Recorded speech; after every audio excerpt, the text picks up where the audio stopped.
Jangan lupa subscribe YouTube channel Metro TV News dan jangan lupa nyalakan notifikasinya.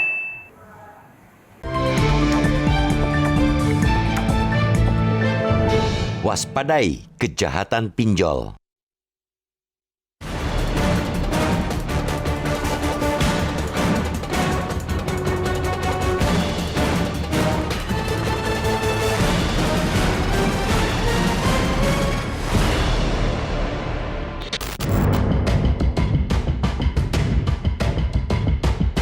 Kemajuan sektor teknologi finansial terutama peer-to-peer lending fintech atau platform pinjaman online sangat pesat. Namun maraknya pengajuan pinjaman online juga menjadi salah satu celah bagi para pelaku kejahatan. Celah kejahatan itulah yang kini membuat masyarakat resah. Dibuat resah karena mendapat teror tagihan yang tiada henti oleh operator aplikasi pinjaman online alias pinjol. Sampai-sampai ada korban pinjol yang bunuh diri. Keresahan masyarakat harus diakhiri. Tugas negara untuk melindungi warga sesuai perintah Undang-Undang Nomor 8 Tahun 1999 tentang perlindungan konsumen. Negara harus menciptakan sistem perlindungan konsumen yang mengandung unsur kepastian hukum dan keterbukaan informasi serta akses untuk mendapatkan informasi. Kepastian hukum itulah yang dihadirkan 5 kementerian dan lembaga pada 20 Agustus. Mereka menaikkan pernyataan bersama peningkatan upaya pemberantasan penawaran pinjaman daring ilegal. Mereka ialah Kementerian Komunikasi dan Informatika, Kementerian Koperasi dan Usaha Kecil dan Menengah, Otoritas Jasa Keuangan, Bank Indonesia, serta Kepolisian Negara Republik Indonesia. Substansi pernyataan bersama itu antara lain memperkuat kerjasama antar otoritas dan pengembang aplikasi untuk mencegah penyebaran pinjaman online ilegal melalui aplikasi dan penyedia jasa telepon seluler, juga melarang penyelenggara jasa perbankan, pembayaran non-bank dan koperasi bekerja sama dengan aplikasi pinjam-meminjam uang tidak terdaftar atau berizin dari OJK. Patut diapresiasi substansi pernyataan bersama itu. Namun, pengawasan harus dilakukan setiap saat. Jangan berhenti pada pernyataan bersama. Otoritas pengawas mesti membuka mata lebar-lebar karena penjahat pinjol biasanya lebih lihai. Kelihayan penjahat pinjol bisa dilihat dari data Kemenkominfo. Sejak 2018 sampai 17 Agustus 2021, Kemenkominfo telah memutus akses 3.856 konten terkait fintech yang melanggar peraturan perundangan, termasuk platform peminjam online tanpa izin atau ilegal. Tawaran pinjol memang menggiurkan. Cukup mengunduh aplikasi penyedia jasa fintech, melakukan verifikasi pendataan akun, dan selanjutnya mengajukan proses peminjaman dana dan langsung cair tanpa agunan seperti lembaga keuangan konvensional. Peminjam karena terdesak kebutuhan mendadak sering lalai untuk memverifikasi status aplikasi pinjol. Banyak aplikasi pinjol tidak terdaftar dan tidak berizin dari OJK. Satuan Tugas Waspada Investasi telah menghentikan 3.193 pinjol ilegal. Sebanyak 404 pinjol ilegal di stop pada 2018. Jumlah itu meningkat hingga 1.493 pinjol pada 2019. Pinjol ilegal yang dihentikan operasinya turun menjadi 1.026 pada 2020. Hingga Juni 2021, jumlah pinjol ilegal yang dihentikan mencapai 270. Jumlah itu jauh lebih banyak ketimbang pinjol berizin, yakni hanya 121 perusahaan per 1 Agustus. Meski banyak pinjol yang diduga melakukan kejahatan, hanya sedikit yang dapat diproses hukum. Data dari Polri menyebutkan pada kurun waktu 2018 sampai 2021, Polri telah melakukan 14 penegakan hukum terhadap pinjol ilegal dengan berbagai modus operandi yang merugikan masyarakat. Sudah saatnya menginisiasi kesadaran baru untuk memperkuat daya tawar konsumen. Konsumen jangan lagi dijadikan objek aktivitas bisnis untuk meraup keuntungan yang sebesar-besarnya oleh pelaku usaha melalui kiat promosi, cara penjualan, serta penerapan perjanjian standar yang merugikan konsumen. Tegas dikatakan bahwa faktor utama yang menjadi kelemahan konsumen ialah tingkat kesadaran akan haknya masih rendah. Upaya memperkuat edukasi masyarakat untuk meningkatkan kehati-hatian dalam melakukan pinjaman online dan menjaga data pribadi tidak bisa ditawar-tawar lagi. Lakukan sekarang juga.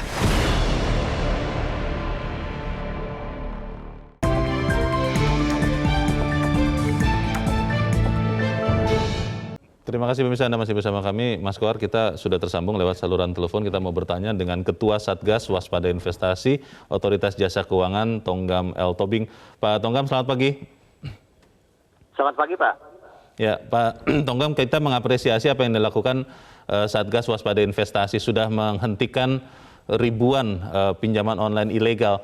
Tapi masih ada saja, Pak. Pertanyaannya, Pak, begini. Dari 100 di luar 121 pinjaman online yang legal, apakah itu tidak bisa langsung dihentikan oleh polisi atau oleh penegak hukum, Pak, supaya kemudian tidak memakan korban lebih lanjut lagi? Bagaimana, Pak Tonggam? Ya, terima kasih. Bahwa memang tindak pidana yang dilakukan pinjaman online ilegal ini lebih mengarah kepada penyebaran data pribadi, teror, intimidasi, penistaan yang memang harus membutuhkan laporan dari para korban untuk dilakukan proses hukum. Saat ini kita belum memiliki undang-undang yang mengatur mengenai fintech lending ini. Kami juga mengharapkan dalam undang-undang fintech nanti ada pasal yang mengatur bahwa penawaran pinjaman online tanpa terdaftar di OJK adalah merupakan tindak pidana. Dengan demikian ini menjadi delik formil di mana pada saat ada yang menawarkan pinjol ilegal itu merupakan tindak pidana. Namun demikian saat ini belum ada undang-undang. Undang-undang itu akan ada kapan, Pak, yang akan mengatakan bahwa di luar 100 atau yang terdaftar itu adalah ilegal dan itu pidana? Kapan akan ada undang-undangnya, Pak? Iya, saat ini dengan adanya rancangan undang-undang mengenai pengembangan dan penguatan sektor keuangan atau Omnibus Law Keuangan, ini sedang diusulkan untuk memasukkan dalam pasal-pasal di RUU P2SK tersebut. Salah satunya adalah bahwa pelaksana atau penawaran pinjaman online ilegal ini merupakan tindak pidana. Dengan demikian nanti pada saatnya, pada saat ada penawaran-penawaran seperti ini akan menjadi tindak pidana. Seperti kita ketahui saat ini, contohnya di Undang-Undang Perbankan pasal 46, di mana di sana ada penghimpunan dana tanpa izin, tanpa ada korban pun kalau ada penghimpunan dana tanpa izin yang dilakukan oleh orang-orang yang tidak bertanggung jawab, itu sudah bisa dilakukan penyidikan oleh aparat penegak hukum. Pak Tonggam, pertanyaan berikutnya adalah edukasi atau literasi, Pak. Ini katanya orang Indonesia ini banyak sekali yang tidak mengerti ketika dia dapat tawaran masuk ke handphonenya lewat SMS atau lewat WA, dan itu benar ternyata bisa dapat dana besar dalam waktu singkat, tidak mengecek lagi kesanggupan bayarnya, akhirnya mereka yang terjerat. Literasi ini seperti apa, Pak? Sudah dilakukan oleh OJK, Pak? Ya, literasi ini tentu dilakukan oleh OJK dan Satgas Waspada Investasi. Seperti kita ketahui bahwa pemberantasan pinjaman online ilegal ini dilakukan oleh Satgas Waspada Investasi yang beranggotakan 12 kementerian lembaga. Berbagai sarana dilakukan melalui edukasi, sosialisasi, webinar, dan juga melalui media-media sosial. Kita lakukan edukasi kepada masyarakat untuk memberikan pemahaman kepada masyarakat agar tidak akses ke pinjol ilegal. Dan OJK juga sudah menyampaikan informasi secara masif mengenai daftar pinjol yang terdaftar di OJK 121 agar bisa diakses oleh masyarakat. Oleh karena itu kami sampaikan kepada masyarakat apabila ingin meminjam secara online, pinjam hanya pada fintech lending yang terdaftar di OJK. Daftarnya bisa dilihat di website OJK. Baik, lihat di situs OJK ya. Terima kasih Pak Tonggam L. Tobing, Ketua Satgas Waspada Investasi. Terus Pak berantas pinjol-pinjol ilegal itu. Selamat pagi Pak Tonggam. Kalau pertanyaannya Mas Kohar seperti tadi, masalahnya mungkin orang Indonesia tidak banyak yang rajin untuk mengecek dulu. Betul. Yang masuk ini legal atau tidak, itu bagaimana? Ya, memang kita harus akui literasi masyarakat kita memang masih sangat rendah. Termasuk literasi keuangan. Dari survei yang diadakan literasi dan inklusi keuangan itu menunjukkan angka indeks literasi kita itu baru 38,03%. Artinya apa itu? Itu artinya sangat rendah. Dari rentang dari 0 sampai 100 kan kalau nilai 38 itu nggak lulus kan. Yang jadi tidak mengerti sebetulnya. Betul. Nah, lalu inklusi keuangan itu tinggi, 76,19. Jadi ada jarak antara inklusi keuangan, akses untuk mendapatkan sumber-sumber keuangan, sumber-sumber pinjaman, aksesnya sudah mudah, bisa dilihat, tetapi literasinya masih rendah. Banyak orang bisa terjebak. Nah, banyak orang masih bisa terjebak. Jadi hanya karena memang ditawari syarat yang mudah, waktu yang singkat, tidak usah diverifikasi, dalam waktu kurang dari 24 jam misalnya, dana sudah bisa langsung cair. Tetapi item-item perjanjiannya bagaimana, apa yang ada di dalamnya, berapa yang harus dibayar, berapa bunganya, berapa dendanya, tidak dibaca secara lengkap. Itu yang menyebabkan kita atau publik, konsumen, itu bisa terjebak, terjerat di situ. Tadi sudah dikatakan Pak Tonggam bahwa sedang menunggu undang-undang yang akan bisa membuat penegak hukum bergerak tanpa itu di harus hulunya ya. Iya, diadukan. Tapi pertanyaannya, kalau nunggu undang-undang kan sama seperti menunggu hujan atau panas yang tidak terlalu jelas juga zaman sekarang. Tapi kita akan jeda dahulu, Mas Koar, dan Mirsa tetap bersama kami. Editorial Media Indonesia segera kembali. Terima kasih Mirsa, Anda masih bersama kami di Editorial Media Indonesia. Mas Koar, pertanyaannya begini Mas, kalau memang masalah literasi itu yang menjadi masalah, saat kita salah satu yang lain kan menunggu undang-undang yang tadi dikatakan Pak Tonggam itu pasti butuh waktu lama. Pertanyaannya, apa yang bisa kita lakukan sekarang untuk mencegah korban-korban pinjol, kalau saya boleh bilang ilegal ini berjatuhan lagi? Ya, menggencarkan literasi, itu paling mudah. Literasi seperti apa? Ya, bilang kepada masyarakat bahwa jangan melakukan transaksi pinjaman online dengan yang di luar yang legal itu. 121 saat ini ya. Nah, berikan pada masyarakat 121 itu apa saja, meskipun sudah, gencarkan lagi. 121 itu apa saja. Lalu di titik mana kode yang disebut legal dan ilegal itu. Nah, kalau di situ tidak dicantumkan, ya berarti dia ilegal. Nah, kalau ilegal sudah pasti hindari saja. Too good to be true. Terlalu baik untuk menjadi ada. Jadi dengan iming-iming sekian dan hanya 1,5 juta, bayarnya 1,8. Itu kan kesannya rendah sekali. Tetapi itu mencurigakan, itu pasti ada sesuatu di balik. Karena kehidupan nyata tidak seperti cerita di sinetron begitu ya misalnya Mas Kohar. Kita dongeng lah. Itu dia. Kita akan coba dengarkan pendapat dari pemirsa kita Mas Kohar. Kita sudah terhubung dengan pemirsa Metro TV di Manado, Sulawesi Utara, ada Pak Vence. Pak Vence, selamat pagi. Halo Pak Vence. Selamat pagi Pak Kohar. Ya, selamat pagi. Silakan Pak Vence. Jadi begini Bung Leo, Pak Kohar. Sebetulnya bagi masyarakat kecil, apalagi masyarakat yang bergerak di UMKM sekarang ini di masa pandemi. Nah, ini pinjol-pinjol ini bagaikan kalau menurut saya ini buah si malakama bagi mereka. Mau minjam untuk meneruskan usaha kehidupan ekonomi mereka, itu mikir wah bahaya. Mereka tahu juga bahwa pinjol ini ada kalanya Bung Leo ini adalah musuh yang menakutkan. Tetapi di sisi lain mereka mau hidup, itu yang jadi persoalan. Nah, kalau kita berbicara tentang payung hukumnya, saya kira Pak Kohar tidak seperti narasumber tadi katakan itu kalau mau buat undang-undang itu membutuhkan waktu yang lama. Tetapi kan ini sudah ada lembaga khusus yang memang mengawasi, mengatur perjalanan ekonomi dalam konteks finansial ini adalah OJK. Kenapa OJK saja yang tidak turun memberikan suatu payung hukum, katakanlah kebijakan supaya masyarakat ini tahu persis. Nah, di sisi lain juga bahwa pemerintah juga harus memikirkan permasalahan kehidupan kelanjutan masyarakat ini yang membutuhkan dana untuk kelanjutan hidup mereka. Nah, inilah yang jadi persoalan di negeri kita ini. Oke, baik. Terima kasih Pak Vence di Manado, Sulawesi Utara. Selamat pagi Pak Vence. Di belakang Pak Vence ada Pak Ihwan di Jember, Jawa Timur. Pak Ihwan, selamat pagi. Halo Pak Ihwan, selamat pagi. Pak Ihwan di Jember, Jawa Timur. Selamat pagi, Pak.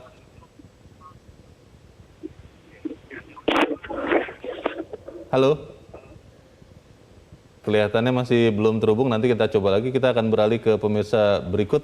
Ada Ibu Indra di Cirebon, Jawa Barat. Bu Indra, selamat pagi. Selamat pagi, Bung Leonard dan Bung Abdul Kohar.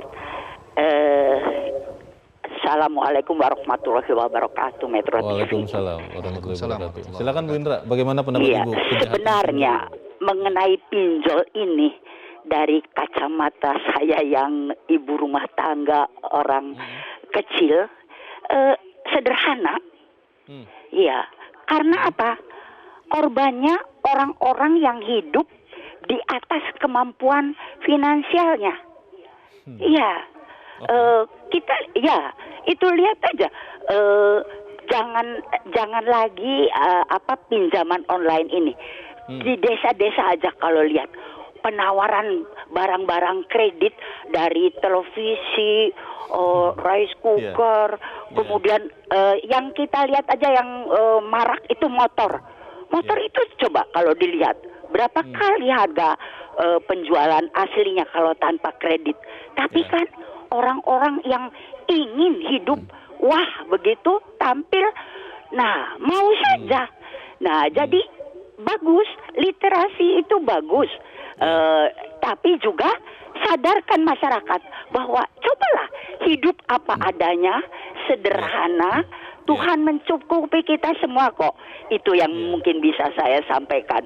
Jadi kalau untuk keadaan yang mendesak, yang urgen sekali, katakanlah mengancam jiwa. Aduh, percayalah, solidaritas masyarakat kita masih tinggi, perlindungan sosial dari pemerintah masih tinggi. Kemukakan apa adanya, insya Allah ditolong begitu. Tidak ada lagi deep collector itu. Terima kasih. Assalamualaikum warahmatullahi wabarakatuh. Waalaikumsalam warahmatullahi wabarakatuh. Terima kasih Bu Indra di Cirebon, Jawa Barat. Selamat pagi Bu.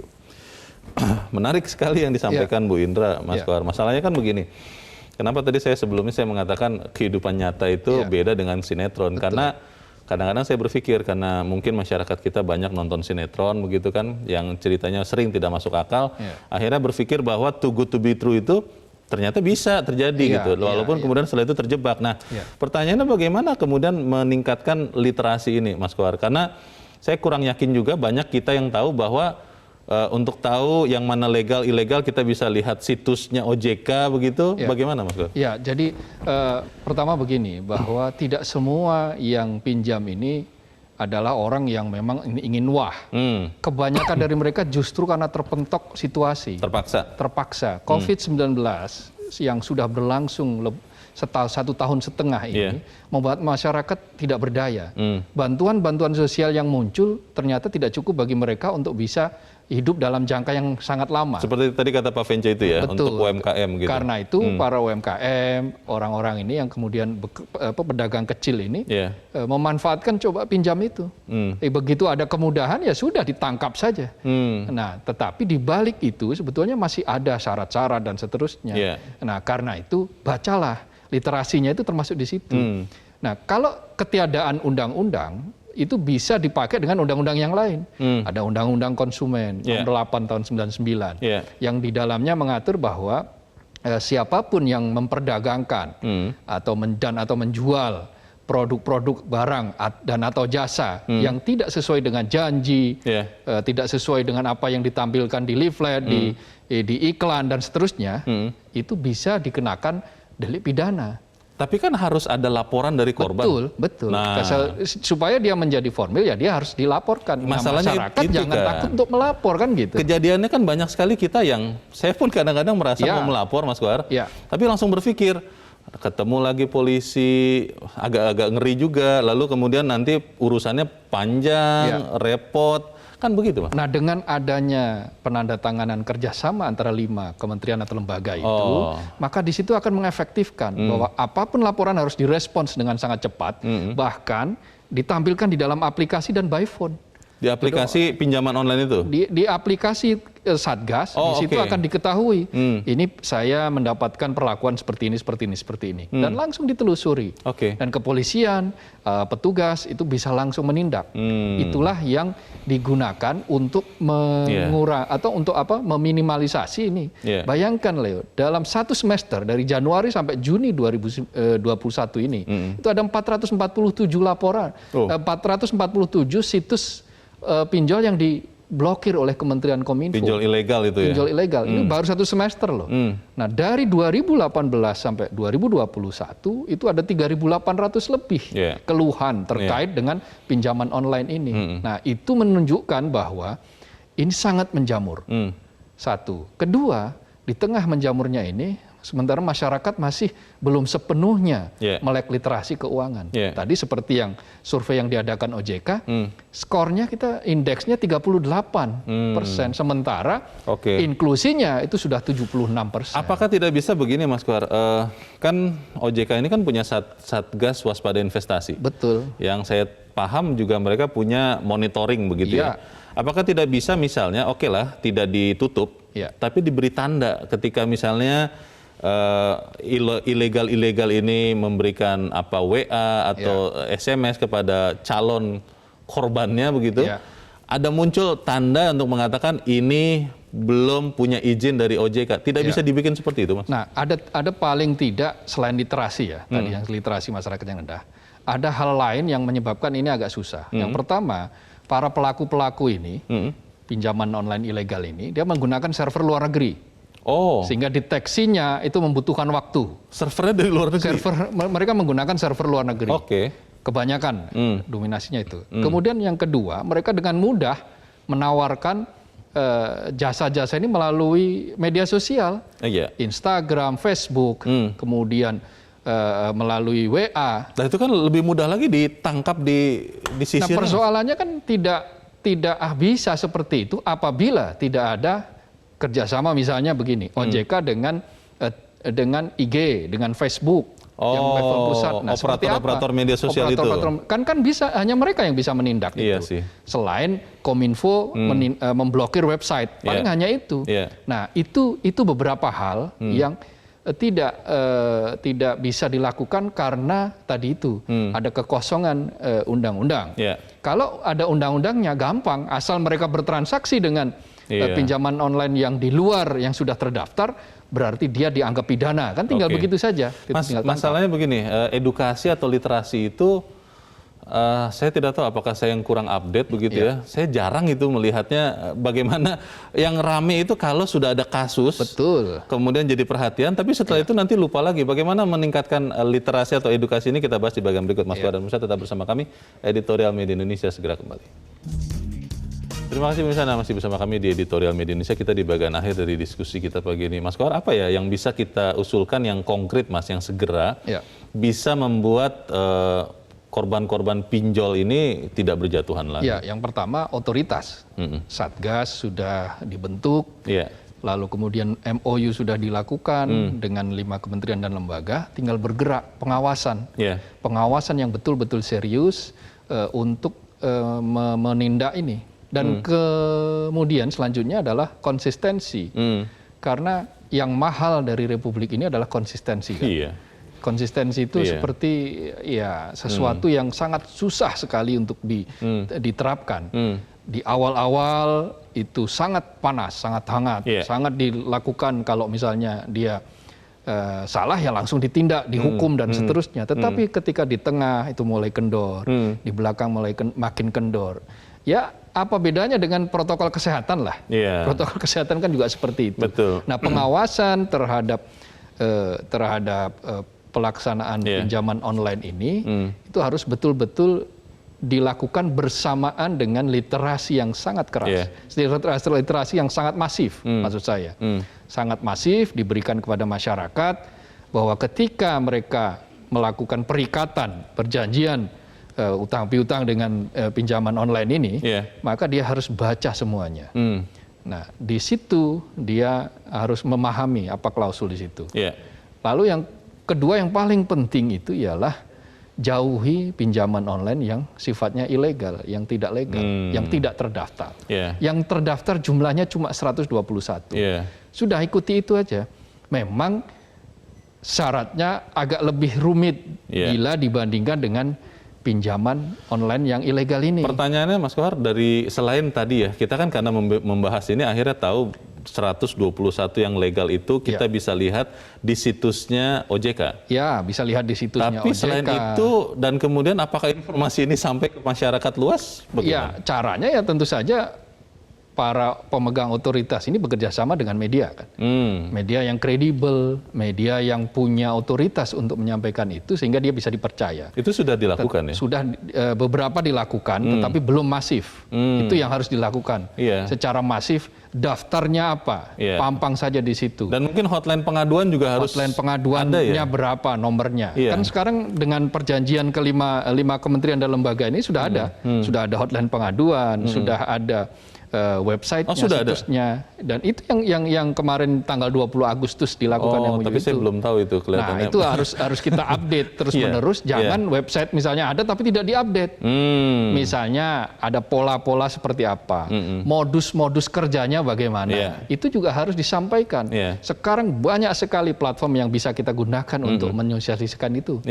Kan kita bisa melihat bahwa modus-modusnya misalnya tadi iming-iming, syarat mudah, tanpa agunan, dalam waktu yang singkat, hanya mengembalikan dalam jumlah yang sangat kecil, tetapi ternyata itemnya ada potongan ini, potongan itu, potongannya yang cair 800.000, utangnya 1,5, kelihatannya bayarnya cuma 1,8, tapi ternyata yang diterima 800.000, bayarnya 2 kali lipat lebih. Saya lihat Instagram Kemenkominfo ini, Mas Kohar. Saya sedang lihat di tangan saya dan ini ada beberapa sosialisasi, 2 postingan terakhir mengatakan penipuan via dating app. Ini untuk dating yang suka bohong. Lalu ada beberapa lagi. Ini kan sebenarnya bisa dipakai ya untuk sosialisasi. Betul, ini sangat bisa dipakai. Tinggal bagaimana ini dimasifkan saja. Dimasifkan itu misalnya begini. Menggunakan platform media sosial silakan, tetapi menggunakan platform-platform yang selama ini mainstream seperti koran, televisi, radio, kemudian harus juga dilakukan media online yang terverifikasi. Jadi itu semua dilakukan dengan secara bersamaan gitu, masif. Tujuannya apa? Untuk menyelamatkan masyarakat. Sudah ada yang bunuh diri, mencoba bunuh diri. Sudah ada yang banyak sekali yang terteror. Dalam kurun waktu 4 tahun terakhir atau 3 tahun terakhir itu ada 3.800 lebih. Artinya hampir 1.300 setiap tahun yang mengeluhkan persoalan ini. Satu semester sudah 447 yang diblokir oleh Kemenkominfo, situs pinjol ilegal ini.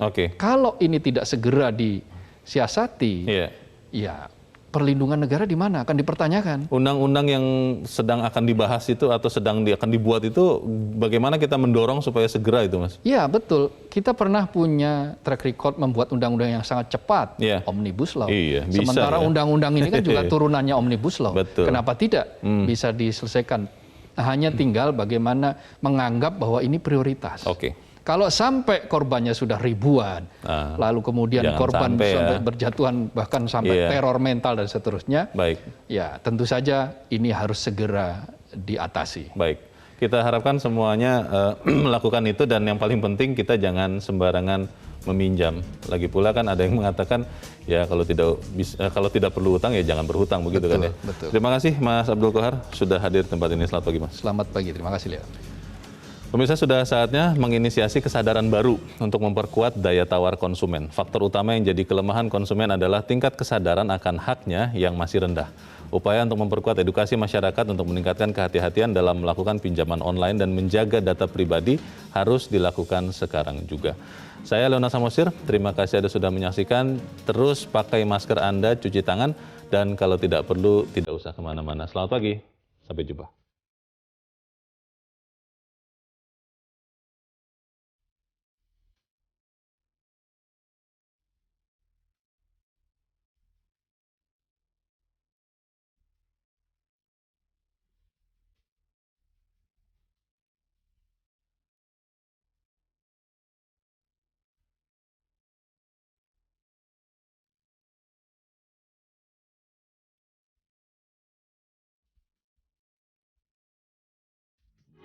Metro TV